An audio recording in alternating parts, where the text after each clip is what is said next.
नमस्कार, मैं हूं मनोज वर्मा और आप देख रहे हैं अटेंशन। और अटेंशन में आज बात होगी कांग्रेस के इमोशनल कार्ड की।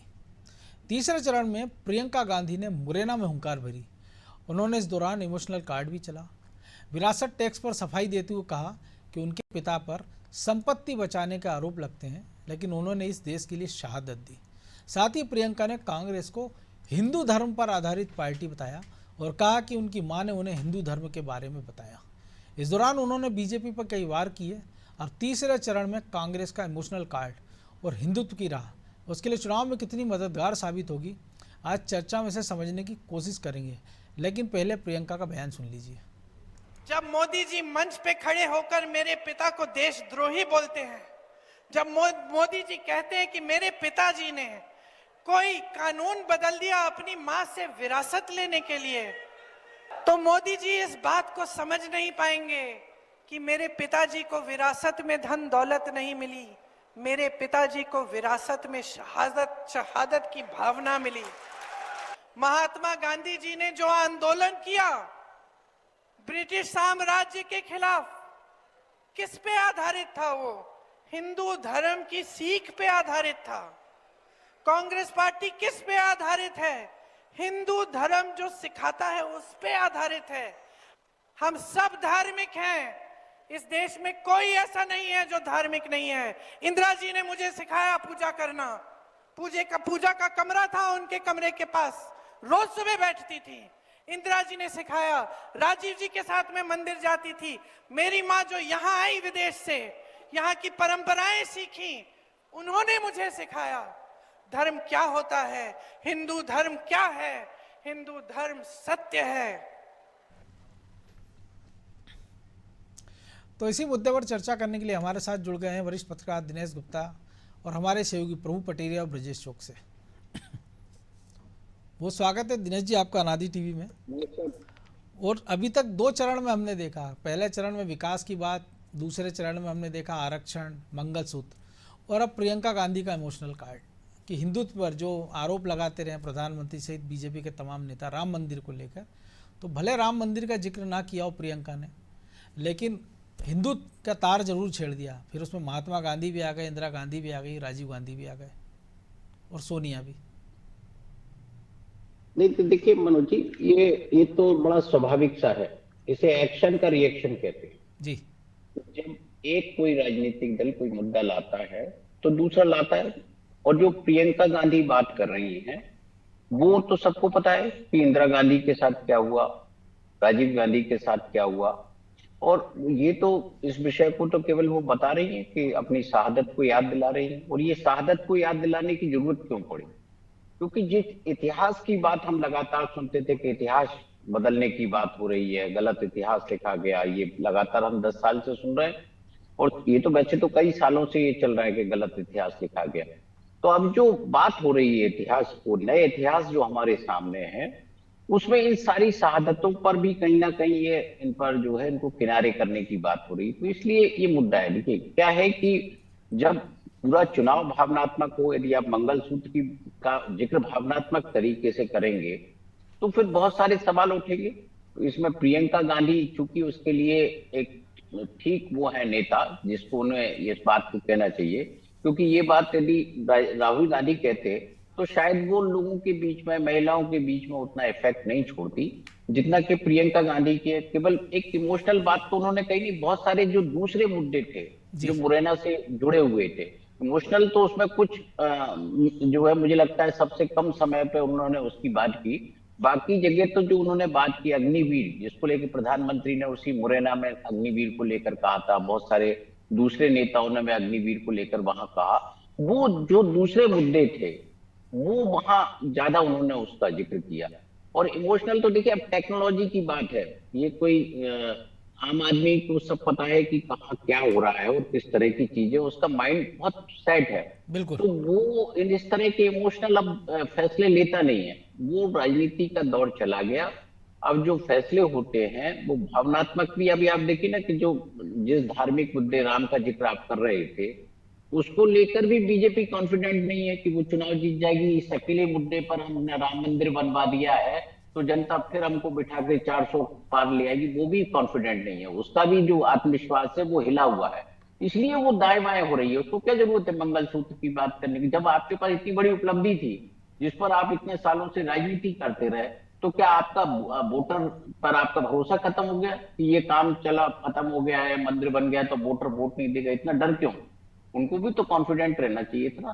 तो इसलिए आप देखिए कि हर तरफ से कोशिश हो रही है कि मामले को कहीं ना कहीं इलेक्शन को इमोशनल मोड पर ले जाया जाए। लेकिन उसी में आप देख रहे हैं रिजर्वेशन भी आ गया, बहुत सारे इमोशनल दूसरे उसको इतना मिक्सचर कर दिया है कि अब वोटर कंफ्यूज हो गया कि हमें वोट देना कहाँ है। जी, तो प्रभु जी कन्फ्यूजन है, क्योंकि प्रधानमंत्री कह रहे हैं कि आप तो बताइए क्या मुस्लिमों को आरक्षण दे दिया आपने कि आप लिख कर दीजिए धर्म आधारित आरक्षण नहीं देंगे, लेकिन धर्म को उन्होंने दूसरी तरह से व्याख्या कर दी। राम मंदिर का जिक्र नहीं किया लेकिन हिंदुत्व का कर दिया, बता दिया कि हम लोग को पूजा पाठ सीखा हमने। और जो नेहरू का जिक्र दूसरे खेमे से होता था, तो उसके जवाब में पहले उन्होंने गांधी जी के जिक्र कर लिया और अब एक लंबी चौड़ी विरासत बता दी उसकी आड़ में।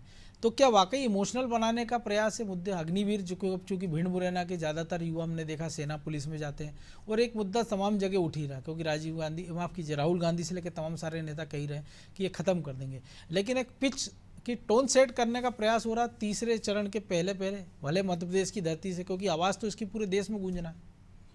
देखिए मनोज जी, जो दिनेश जी कह रहे हैं कि राम मंदिर मुद्दे में अब वो तासीर नहीं रही कि वो सरकार बनवाने की वैसी ताकत नहीं रखता जैसी कि पहले रखता था, कि बीजेपी को जीरो से यहाँ तक पहुँचाने के में राम मंदिर और हिंदुत्व का बहुत बड़ा योगदान है। तो वो निश्चित तौर पर इसलिए नहीं है क्योंकि अब मंदिर बन चुका है, सुप्रीम कोर्ट के निर्देश पर बनाया है, सरकार ने बनाया है जो ट्रस्ट के गठन करके, और तो निश्चित तौर पर देश की जनता को पता है कि सुप्रीम कोर्ट के फैसले के खिलाफ देश की कोई सा भी वर्ग या कोई सी जनता जाने वाली नहीं, तो मंदिर तो अब रहेगा। भूकंप से भी मंदिर सुरक्षित है, उन्होंने कहा कि 1000 साल तक मंदिर रहेगा, ऐसा बनाया है। तो निश्चित तौर पर जनता को ये लग रहा है कि मंदिर तो अब वो उतना प्रभावी मुद्दा नहीं है, ये बीजेपी वाले भी जानते हैं। बीजेपी का जो प्लस पॉइंट है, बीजेपी को जो ज़्यादा वोट गिरता है वो गिरता है जब बहुसंख्यक वोट बैंक, जो हिंदू वोट बैंक है, वो एकजुट हो तो बीजेपी को फायदा होता है। विपक्ष को पता है कि वो कब फायदे में रहेगा, जब ये वोट बैंक बटे। तो आप इसीलिए देखिए कि बीजेपी वाले जो बात कर रहे हैं, हिंदुत्व की बात कर रहे हैं, वो जातिवाद के खिलाफ बात कर रहे हैं, और विपक्ष जो बात कर रहा है, चाहे राहुल गांधी विधानसभा चुनाव के समय भी यही कह रहे थे, अभी भी यही कह रहे हैं, जातिगत जनगणना की बात, वो हिंदू वोट बैंक को बांटना चाहते हैं जातियों में। वो जातियों में बटेगा तो इधर उधर बिखरेगा, कांग्रेस को भी जाएगा, जो एकजुट बीजेपी की तरफ जाता है वो नहीं जाएगा। तो निश्चित तौर पर वो पूरी सोची समझी रणनीति दोनों दलों की है, अपने अपने दांव दोनों दल चल रहे हैं। इस बीच में जो ये भावनात्मक कार्ड हिंदुत्व वाला खेल रहे हैं, क्योंकि इनको लगता है कि कहीं ना कहीं हिंदुत्व का मुद्दा जो है सारे जाति के मुद्दों पर भारी पड़ता है, जिस कार्ड को बीजेपी या नरेंद्र मोदी या बीजेपी के पिछले 2 लोकसभा चुनाव में चला भी वो कार्ड जमकर, तो इसलिए इनको अब बताना पड़ रहा है। और आप ये बताइए, आपको सफा देने की जरूरत क्यों पड़ रही है? इसलिए ज़रूरत पड़ रही है ना कि आपने बीच की कड़ियाँ नहीं जोड़ी। आप जो है जब चुनाव आता है तो आप मंदिर चले जाते हैं, आप बाकी दिनों में मंदिर नहीं जाते हैं। आप राम मंदिर का निमंत्रण ठुकरा देकर बीजेपी को एक मुद्दा दे देते हैं कि वो आप पर हमलावर हो जाए। अरे भाई, आपने चलो निमंत्रण कहा कि हम कार्यक्रम में नहीं जाएंगे, मंदिर के उद्घाटन कार्यक्रम में, मूर्ति की प्राण प्रतिष्ठा में 2 दिन बाद चले जाते, 2 महीने बाद चले जाते। आप मंदिर राम के प्रति आस्था तो जताते। इस देश में आप ये देखिए कि बच्चा पैदा होता है तो राम का नाम, आदमी मरता है तो राम का नाम, आदमी को कांटा चुभ जाए तो राम का नाम, हर सांस में राम का नाम है, अच्छे से लेके बुरे तक, हे राम से लेके हाय राम तक, और हर वर्ग का आदमी लेता है। आप ये देखिए, राम राम केवल हिंदू समाज के लोग नहीं करते हैं, बहुत सारी जगह है जहाँ पर जो दूसरे धर्म के लोग हैं वो भी अभिवादन राम राम से ही करते हैं। तो संस्कृति का बचा हुआ रचा बचा शब्द है जिसके प्रति आप जो है उपेक्षा का भाव आपका आया, और चुनाव आए तो आपको लगा कि वो भारी पड़ रहा है तो आप सफाई देने लगे। तो बताने की जरूरत क्यों है कि आपको इनने सिखाए।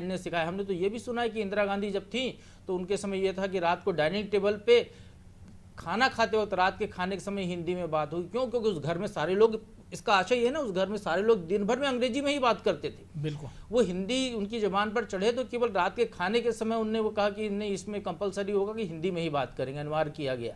तो इस तरीके का यदि आपका है आपको बताने की, तो फिर आपको इस सब चीज़ें बताने की नौबत आ रही, क्योंकि आपने वो चीज़ें देखी नहीं, आपने उस शब्दों के संस्कार नहीं सीखे, आप उन स्कूलों में नहीं पढ़े, आप उन लोगों के बीच में उठे बैठे नहीं, आपने उस तरीके से नियमित मंदिर नहीं गए। आप सावन के महीने में मंदिर गए क्या नियमित पूजा करने के लिए? तो आपको वो देखे, आपने उपवास किए क्या नवरात्रि के?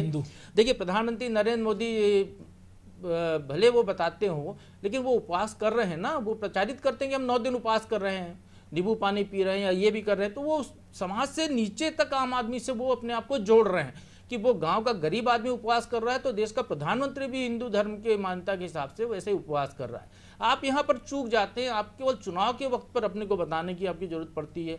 आपको ये क्यों नहीं बताते आपकी पीढ़ियों में कहाँ कहाँ कौन कौन से लोग रहे, इंदिरा गांधी के बाद गांधी परिवार कहाँ रहा, वो क्यों छुपा जाते हैं आप? उसको लेकर बीजेपी सवाल उठाती है ना। आप पूरी चीज़ें ओपन रखिए, एकदम खुली किताब रखिए तो शायद ये सवाल नहीं होगा। आप केवल चुनाव के समय हिंदुत्व की बात करने के बजाय बाकी समय भी हिंदुत्व की बात करें, आप तोड़ने के बजाय जोड़ने की बात करें, तो मुझे क्या लगता है वो ज़्यादा फायदेमंद होगा। क्योंकि जैसा दिनेश जी ने कहा कि जो बाकी बातें कही हैं वो ज़्यादा महत्वपूर्ण है। ये तो वो अपनी जो है बीजेपी हमलावर है, तो इसलिए उन्हें अपने आप को बचाने के लिए नीचे तक जहाँ तक पहुँच सके बात पहुँचाने की कोशिश की, और निश्चित तौर पर इसकी भी काट बीजेपी की तरफ से आएगी। जैसे प्रधानमंत्री भी बोलेंगे, बाकी नेता भी बोलेंगे, क्योंकि उनका प्लस पॉइंट, उनकी यूएसपी हिंदुत्व एकजुट होना है, उसमें वो किसी तरह की सेन बर्दाश्त नहीं करते। तो निश्चित तौर पर ये जो लड़ाई अब भावनात्मक ही होने जा रही है, मूल मुद्दे पीछे छूट गए हैं। उज्ज्वला कनेक्शन आपने दे दिए और दे रहे हैं, कोई बड़ी बात नहीं है, लोगों को कहा मिल रहा है, कोई नई चीज़ नहीं हो रही है। गारंटियों की बात है तो कांग्रेस की भी गारंटियों को लेकर जनता के मन में ये आया कि जहाँ जहाँ गारंटियाँ दी हैं वहाँ पूरी नहीं हो पाई, तो वो उस तरीके का वो असर नहीं है मुद्दे का। जातिगत जनगणना का उतना असर नहीं दिखाई दे रहा है, अब चूंकि फेल ही हो चुका है एक बार, आपने जो उसको चुनाव में यूज़ किया फिर भी आप उसको लेकर चल रहे हैं। तो निश्चित तौर पर यही एक तरीका है उनका कि वो खुद को हिंदू साबित करें, उसके जरिए जातिगत गणना की पैरवी करें, हिंदू वोट बैंक को बांटने की कोशिश करें, जिससे अल्पसंख्यकों के साथ मिलकर वो कांग्रेस को प्लस करे, तो ज़्यादा से ज़्यादा फायदा पहुँचाए। तो ब्रजेश जी, मुद्दा विहीन चुनाव में मुद्दा तो हो ही गया, क्योंकि तमाम सारी बातें कही, लेकिन वो सारी ऐसी बातें जो तमाम से नेता दोहराते रहे। लेकिन जो पहली बार प्रियंका ने जिस बात का जिक्र किया, और राजीव गांधी के बहाने उन्होंने प्रधानमंत्री मोदी के उस सवाल का भी जवाब दिया जो विरासत टैक्स को लेकर जो सेम पित्रोदा के बयान के बाद चला है, तो क्या वाकई मध्य प्रदेश में इसका कोई फायदा बीजेपी के सामने कांग्रेस को होता दिखेगा, या पूरे देश में एक नैरेटिव बनाया जाएगा और बीजेपी फिर इसकी काट खोज के नए रूप में हो सकता है शाम तक या कल तक मैदान में जाएगी?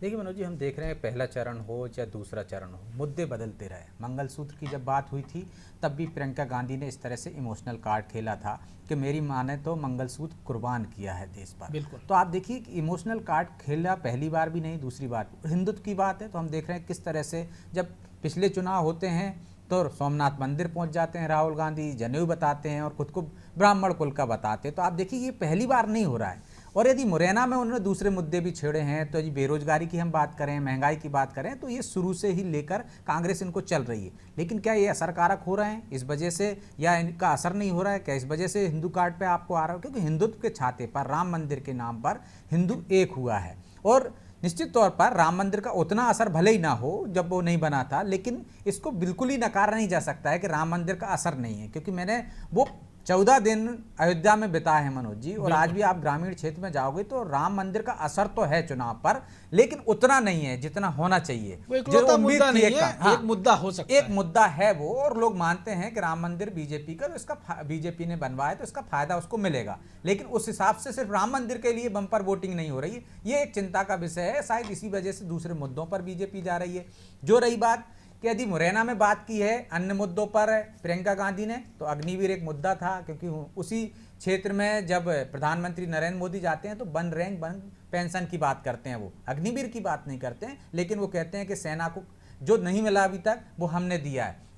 और कांग्रेस को लगता है कि अग्निवीर एक ऐसा मुद्दा है जिससे युवा उसके पाले में आ सकता है। तो मुझे लगता है कि ये मुद्दा पहली बार नहीं आया अग्निवीर का भी। क्या वो प्रभावी है? निश्चित तौर पर उस क्षेत्र से ज़्यादा लोग सेना में जाते हैं, तो इसको देखकर क्षेत्र के हिसाब से, राज्य के हिसाब से राजनीतिक दल एक नैरेटिव सेट करने की कोशिश करते हैं कि मध्य प्रदेश में किस बेल्ट में कौन सा वोटर प्रभावित हो सकता है उनके बयानों से, तो उसको टारगेट करके वही कोशिश प्रियंका गांधी ने करने की कोशिश की। अब मध्य प्रदेश में इसका कितना असर होगा ये तो आने वाला समय बताएगा, क्योंकि जिस तरह से कांग्रेस में एक निराशा का भाव है, चाहे वो मुरैना में देख लीजिए। मुरैना की हम जिक्र कर लें तो रामनिवास रावत 6 बार के विधायक बीजेपी में आ चुके हैं। कांग्रेस में किस तरह की भगदड़ मची हुई है, उससे उसके कार्यकर्ताओं में क्या वो इन तमाम मुद्दों से जोश भर पाई हैं?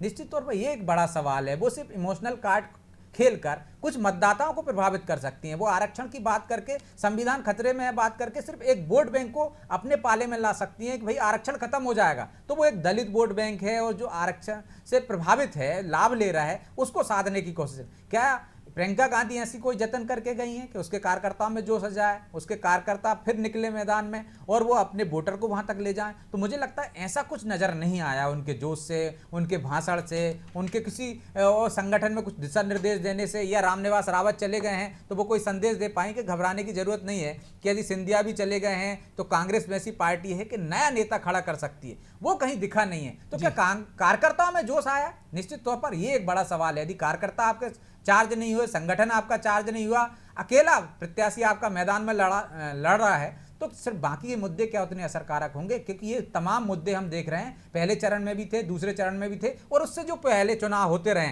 चाहे बेरोजगारी का मुद्दा हो, चाहे महंगाई का मुद्दा हो, चाहे तमाम मुद्दे हों, वो कहीं असर नहीं हो। सिर्फ एक कोशिश हुई है प्रियंका गांधी की कि वो जो हिंदुत्व के नाम पर, राम मंदिर के नाम पर, जो बीजेपी के पास एक छाते के नीचे जो हिंदू वोटर आ गए हैं, उनको किस तरह से विभाजित किया जा सके और उसका लाभ लिया जा सके। अब उसमें कितनी सफल होंगी ये तो आने वाला समय बताएगा, लेकिन कोशिश जरूर करती दिखी वो। बिल्कुल।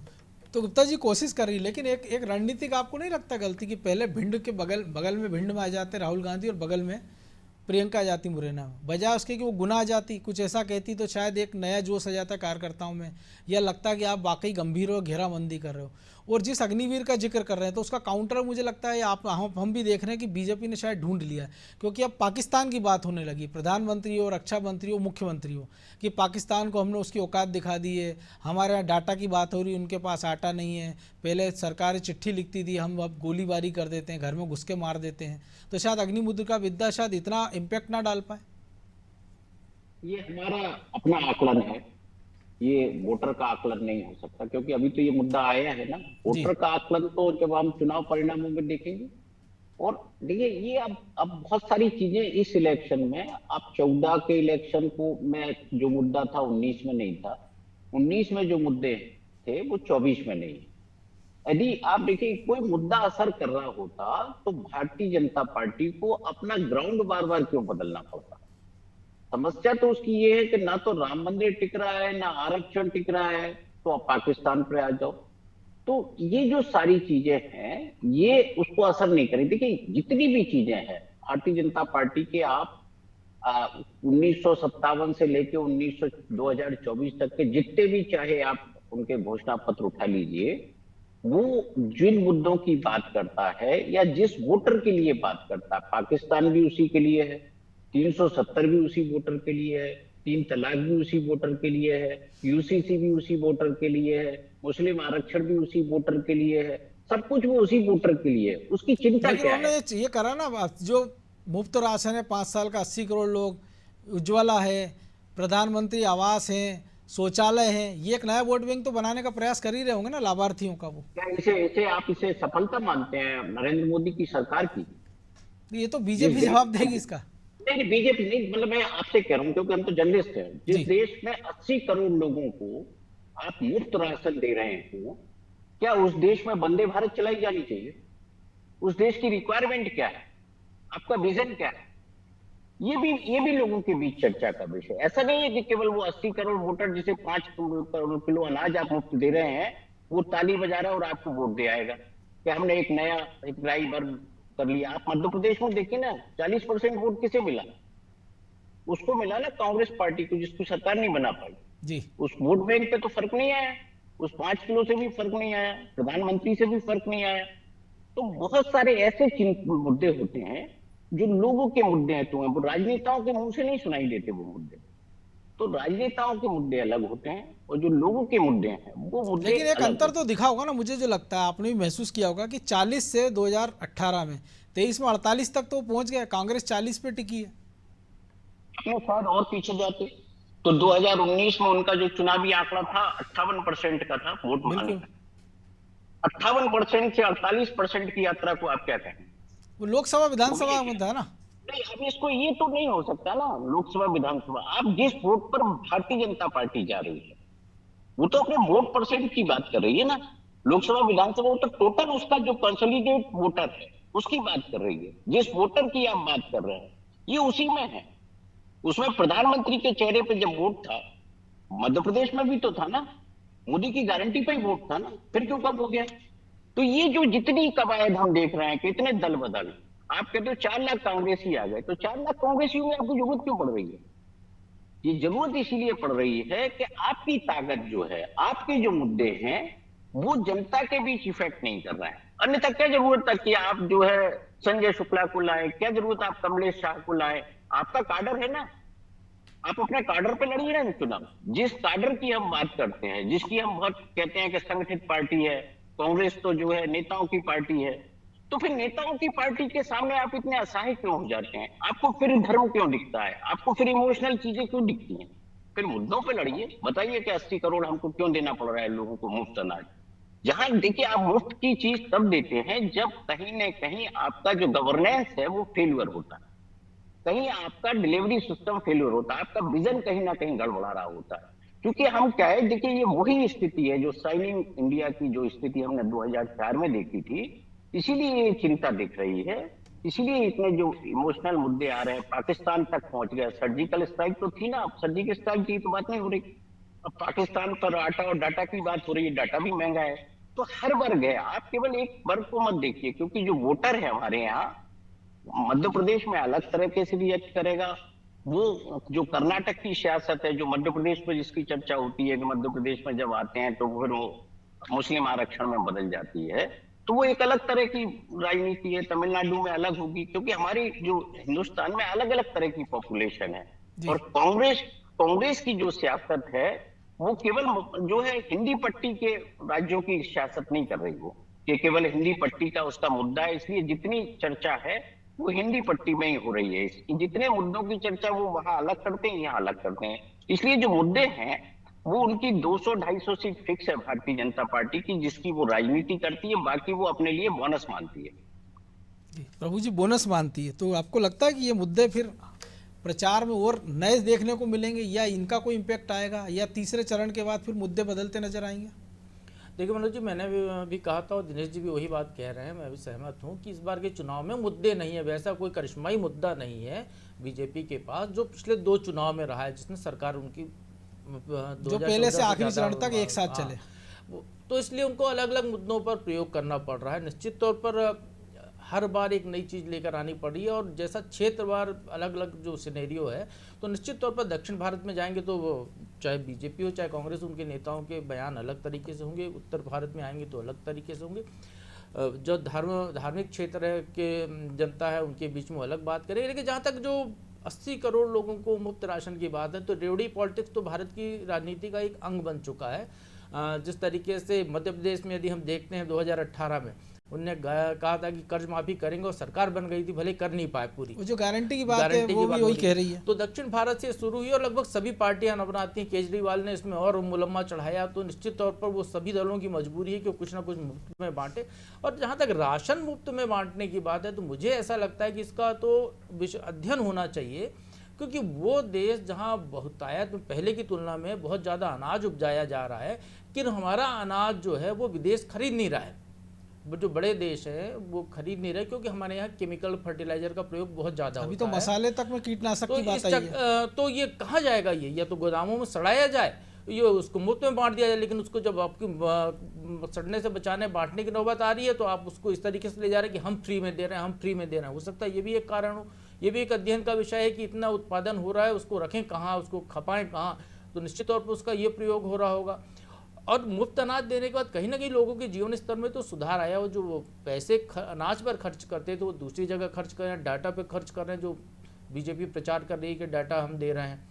तो ये सारी चीज़ें हैं, लेकिन मुद्दों की जहाँ तक बात है तो मुद्दा विहीन चुनाव निश्चित तौर पर ये है। इसलिए नई नई चीज़ों के प्रयोग किए जा रहे हैं और नई नई बातें की जा रही हैं, और चुनाव जैसे जैसे आगे बढ़ेगा मुझे लगता है और भी कुछ अगंभीर बातें आती जाएंगी, जिसको हम लोग गंभीरता से लेंगे और चर्चा करेंगे। लेकिन प्रभु जी हमेशा ही तो मुद्दा रहे नहीं है, चाहे हम पिछली बार की बात करें, पुलवामा स्ट्राइक रहा, इससे पहले की मुद्दे रहे, अलग अलग मुद्दे रहे। पिछली बार उससे पहले जाएँ तो यूपीए का भ्रष्टाचार रहा। ऐसे भी चुनाव हुए हैं जब बांग्लादेश के बाद, इंदिरा गांधी की डेथ के बाद मुद्दे आए हैं भावनात्मक चीज, बिना मुद्दों के भी चुनाव हुए हैं, तो वो कहीं ना कहीं किसी के तो फेवर बिना में तो मुद्दों जाते के हैं चुनाव हुए तो 30 साल खिचड़ी सरकार देखी ना देश ने, चाहे एनडीए की हो चाहे यूपीए की हो। जब बिना मुद्दों के चुनाव होगा तो क्षेत्रीय दल, जो जाति आधारित दल हैं, जो भाषा आधारित दल हैं, वो ज़्यादा संख्या में उनके लोग जीतेंगे और वो खिचड़ी सरकार बनेगी, जैसा पहले हमने देखा। तो चाहे कांग्रेस हो, चाहे बीजेपी हो, या और कोई दल जो देश में राज करने की ताकत रखता हो, तो उसको तो अपने अलग मुद्दों के साथ आना ही पड़ेगा, नहीं तो फिर वही स्थिति होगी, छोटे दल जीत कर आ जाएंगे, क्योंकि वो अलग अलग पॉकेट पर काम करते हैं, उनके पॉकेट के उनको वोट मिलेंगे। यहाँ बीजेपी ने क्या किया आप ये देखिए, 2014 में 282-83 सीटें जीते वो, फिर भी एनडीए उन्होंने डिसॉल्व नहीं किया, जोड़ते ही रहे लोगों को। 2019 में जोड़ते रहे, अभी भी लोगों को जोड़ रहे हैं। क्यों? क्योंकि वो एक निषाद पार्टी को यदि जोड़ते हैं तो उसके आदमी को एक टिकट देते हैं या 2 टिकट उनको देते हैं, उसके एवज में उस समाज का पूरे देश में वो वोट अपने साथ जोड़ने की कोशिश करते हैं। तो ये भी एक उनका अपनी रणनीति का हिस्सा है। उनने वो उस तरीके की खिचड़ी पॉलिटिक्स नहीं की, उन्हें रखा अपने साथ, बहुसंख्यक वो रहे, लेकिन उन्हें साथ नहीं छोड़ा, क्योंकि उनको डर है कि जो स्थिति अभी के चुनाव में, 24 के चुनाव में है, वैसी आगे भी हो सकती है। इसलिए वो अपने साथ जोड़कर उनको रख रहे हैं कि कभी खिचड़ी सरकार बनाने की नौबत आए तो हमको बटोरना ना पड़े, और राजनीति हमारे साथ रहें। है, राजनीति और तो जोड़ तोड़ तो चलती रहेगी। बहरहाल वक्त इतना ही था। बहुत धन्यवाद गुप्ता जी। धन्यवाद। तो निश्चित तौर पर प्रियंका गांधी ने एक इमोशनल कार्ड खेलने का प्रयास किया, लेकिन वो कितना सफल हो पाएगा ये तो नतीजे बताएंगे। लेकिन इतना तो जरूर है कि उसने एक नैरेटिव जो सेट करने का प्रयास किया, जिस हिंदुत्व की ओर वो बात कर रहे हैं या तमाम सारी चीज़ों की ओर, तो बीजेपी उसका तगड़ा काउंटर निश्चित तौर पर करेगी। लेकिन क्या ये वो मुद्दे हैं जो चुनाव की दशा दिशा बदल देंगे? इस पर भी हमारी नज़र होगी। अटेंशन में आज इतना ही। मुझे दीजिए इजाज़त और आप देखते रहिए अनादि टीवी। नमस्कार।